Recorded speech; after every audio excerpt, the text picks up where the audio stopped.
Hi, what's my name? What was I gonna do? Oh, I forget. What are we gonna talk about today? Hi, it's Sandy Wiley. What we're gonna talk about today is ADHD, Attention Deficit Disorder, which is what I've been diagnosed with, along with borderline personality disorder, along with anxiety disorder and panic attacks, along with post traumatic stress disorder. Yeah, I think I got about everything. So, get this book, Looking for Mr. Goodshrink. Because in this book, see the light, the blue light on it, da-da, da-da, da-da. It talks about that psychologist that I had that diagnosed me with ADHD. I already knew I had it because it wasn't just old age. People, are forgetful. I've always had trouble paying attention since I was in school. Back in when I grew up, I was born in '65. They didn't diagnose.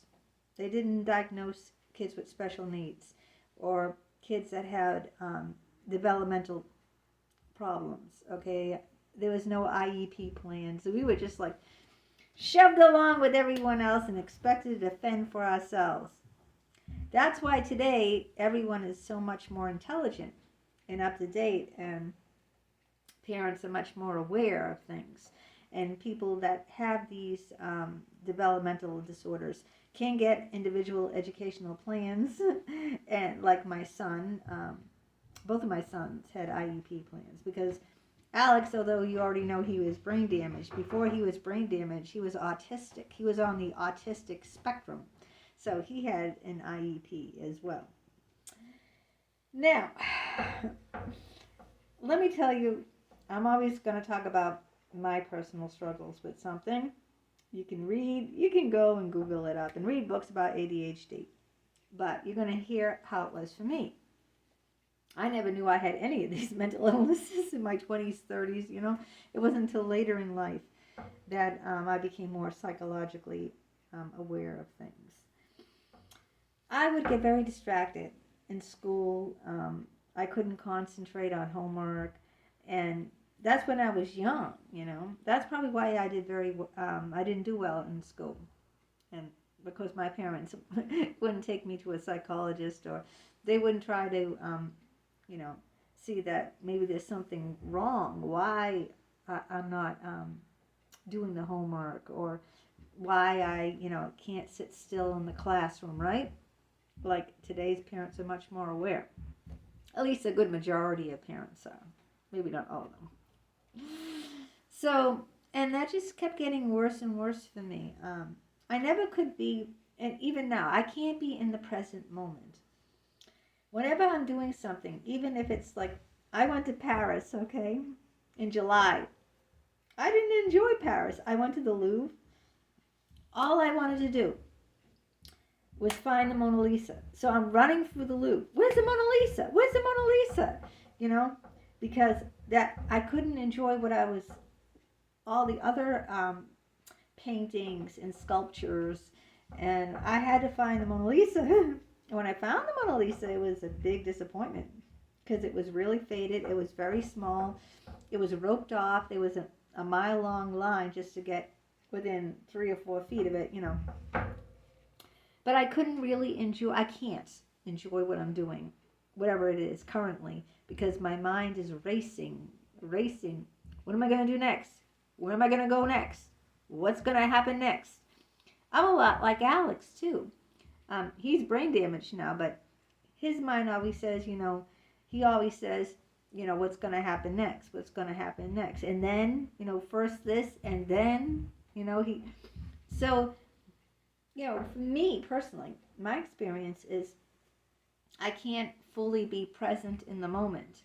I can't enjoy what I'm doing in the moment because my mind is racing about what's going to happen next. What am I going to do next? So that's why in Paris, where I only was there for 4 days, I was running around like a mouse in a maze, right? Where's the cheese? Where's the cheese? And that's really sad because you can't just sit back and relax and just be present in the moment. For me. Also, yeah, I forget things. People think I'm not a good listener. My husband says, "You don't listen to me. You don't listen. You didn't even hear what I said because my mind is on overdrive, and I get easily distracted. It's not that I'm trying to be like this. This is what people don't get about mental illness.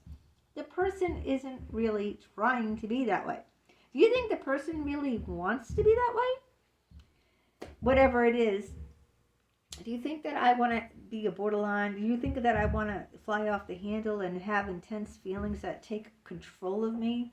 I mean, the mental illness, people don't understand that people who have mental illnesses they don't want to be like that. Don't go blaming them and shaming them that, oh, come on, why aren't you listening to me? Why are you so distracted? Pay attention, because the other person who doesn't have it, the disorder, doesn't know what it's like to live with the disorder, right?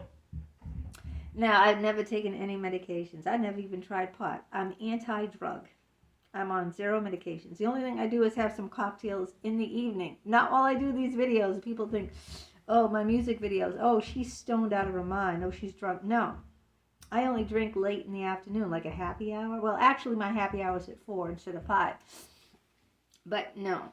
In every single one of my videos that I've done, even the karaoke, I'm 100% sober. I haven't had even a teaspoon of alcohol. So, but I get distracted. It seems like I'm not paying attention because my mind is racing all over the place. That's what it is. I mean, for me, and I'm only talking from my perspective of what it's like to have ADHD. Can't pay attention. I get easily distracted. People get upset who are close to me because they think I'm not listening to them. But my mind is racing on to other things, I'm miles ahead,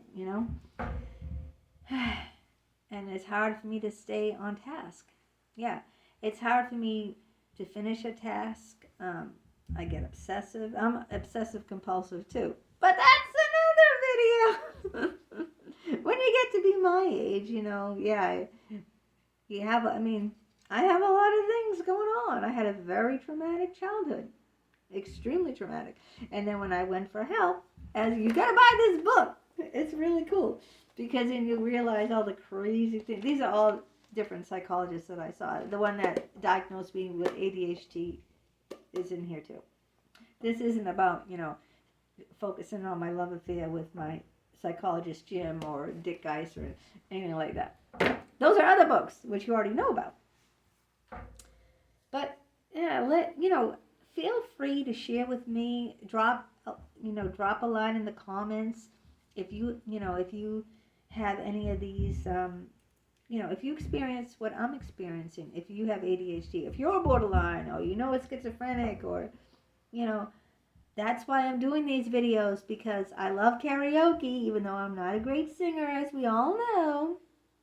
But I also love psychology. Yeah, I think that's why I was attracted to staying in therapy, even though I was severely abused in therapy. But I love writing the most.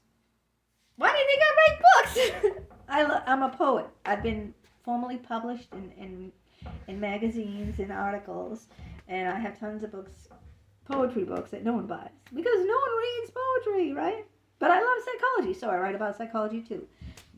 So there you have it. So it's hard for me to enjoy a vacation like that, especially a fast-paced vacation like Paris. I went to Aruba for a week, and I enjoyed that because I didn't have to run from one thing to another. It's just the beautiful beach, the turquoise waters, and the white sand, and my mind really can't race. What is it going to race to? Well, what cocktail will I have this afternoon? Should I go in the swimming pool, or should I swim in the ocean? Do I want to lay on this lounge chair or just on a towel in the sand? You see what I mean? It's a different vibe. It's a different type of vacation, which I think is much better for someone like me who's hyperactive and mind is juggling a relaxing tropical Caribbean vacation or Hawaiian. Never been to Hawaii. Any of you guys been to Hawaii? That type of vacation is better for me because my mind can't race because it's pretty, calming. There's not much to do on those type of vacations. Go on a boat. We went on a boat, went snorkeling, but I didn't feel like pressured about what we're going to do, or like in Paris where there's so much to see, right? The Louvre alone can take days. It's so humongous. The Eiffel Tower, the Palace of Versailles is another thing. What's enormous, and then it's very hard, when I'm on things like that to enjoy it because it's overwhelming for me. There's just too much going on, and it's just my circuits go, yeah, they go haywire. And so, yeah, I wish people would be a little more empathic to us because, it's very hard for me. It was hard for me in school. That's why I only got an associate's degree. I only went to college for 2 years. I got an associate's degree in early childhood education because I couldn't concentrate. That's another thing for me. I can't concentrate. So I couldn't concentrate on the homework. I couldn't concentrate on my studies. I couldn't concentrate in class when I'm taking a test. My mind would be all over the place. One teacher in high school said that, a Latin teacher I had, that I'm so distracted. I'm not thinking about the questions asked on the paper. And that's because I had ADHD that was not diagnosed until I was, oh my God, when was that? I don't know, maybe 50? I think. Was I in my 50s? I don't know, it was pretty late. Late in life to be diagnosed with that. But then I felt better because I go, oh, well, that explains it. That explains why I'm the way I am. All right, well, drop me a line, let me know if you guys struggle with concentration or if your mind races all over the place and you can't even enjoy your vacation in Paris. And let me know about your struggles and we can continue this ongoing conversation. Take care.